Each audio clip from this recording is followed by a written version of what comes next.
I'm back. So um,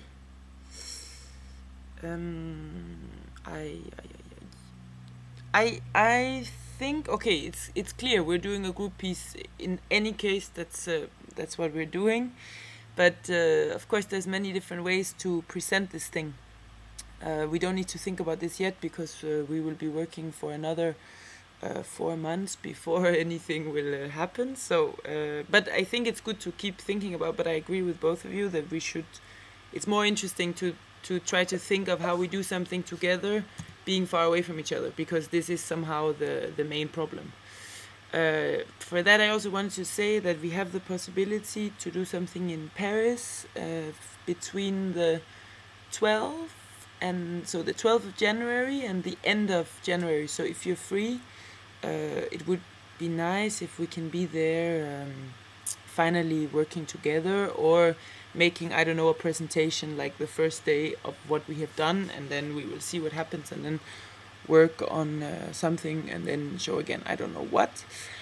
This we can speak about as times are going, but if you're free in this period, then that would be great, because I think it's nice to have another step to go to. Manu, I was thinking about this Martin Arnold reference because, of course, thinking about loops and body, like physical loops, and the fact that how he works with movies and cinema, and also the technology, or the how repetition and this kind of scratching, what he's doing, which appears as loops even though they are all the time changing a little bit in size. It's an interesting reference. And I think I mean, this work is super good and interesting, especially because of this relationship between technology and normal kind of how do you say, organic expression, maybe you could call it. Like, so you take a scene which is coming from real life, and then by manipulating it, it becomes movement, or it becomes choreographic, or it starts to show things that were not actually in the original scene. And so it's kind of this revealing, the kind of how it reveals something of reality by being processed through this mechanism of repetition or looping. This I find quite interesting. However, I'm wondering for us if we can go the opposite way. So, for example, I was just now thinking, okay, so I eat, and of course I can do the, I can do this. But I think, I mean, first of all, because quite a lot of people have already worked on this. I know that there were some people in Vienna really working on the movies of Martin Arnold, but it's also it's a quite like the reference. This way of looping everyday material is somehow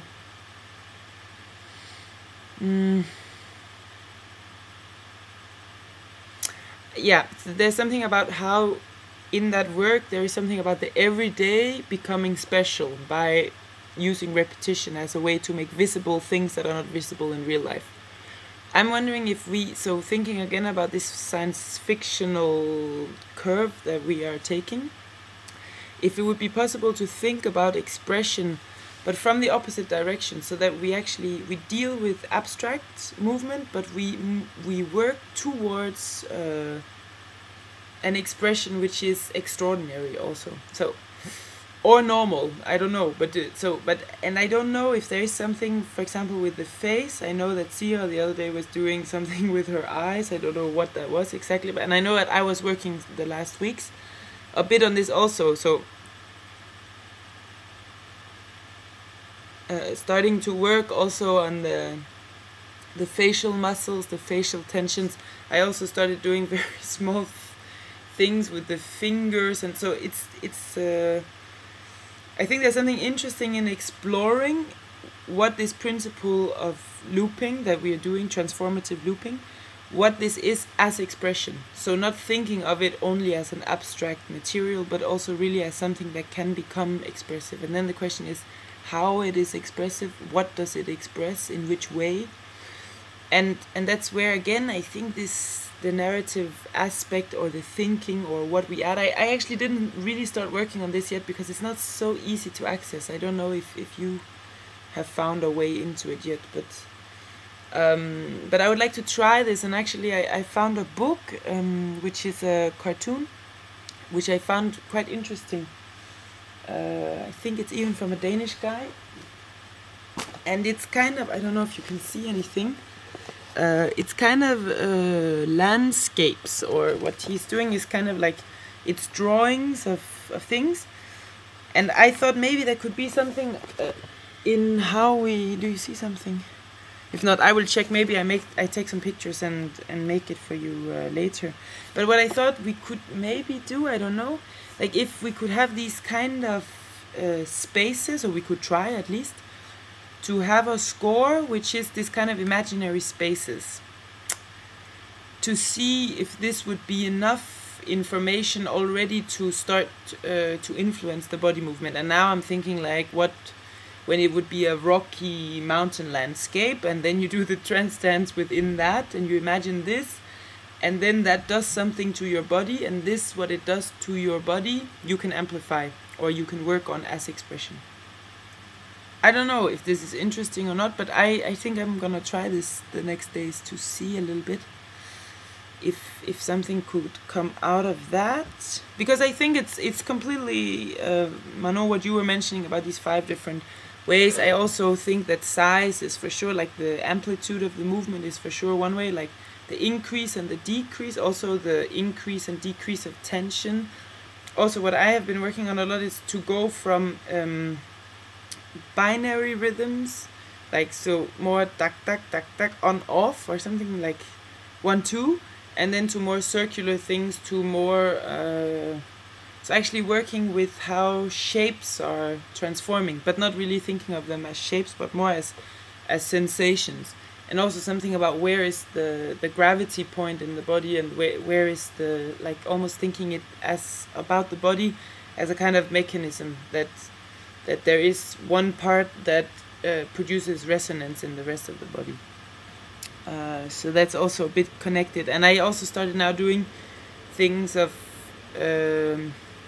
moving my weight, but trying to produce a solid point in the bottom. So if this would be my feet, then this kind of thing, and it looks it looks very much like I don't know, I get this science fiction image of, you know, bodies that are in a kind of incubation period. So bodies before they're actually like, you know, clones that are being cultured, and they're in this kind of waiting moment. But it's a very physical thing also. So I'm wondering if we can also start thinking about where is the abstraction level, where is the narrative level, where is the excessive expression level, where's the narrative, these kind of things. So how do we transform what we are doing from being an abstract movement principle to actually being an expressive movement principle? This I would like, this I think is interesting. But I mean, Manon, also I mean, why not try this thing of using other more ordinary kinds of movements? For me it's a little bit something else, but I don't know, maybe it's interesting also when I think we should also speak about the relation, but now I'm really floating too much, so I will stop. But I will make some sort of pictures of this stuff, so that maybe we can make a score like that. And yeah, and then we will see if we come up with any other great ideas.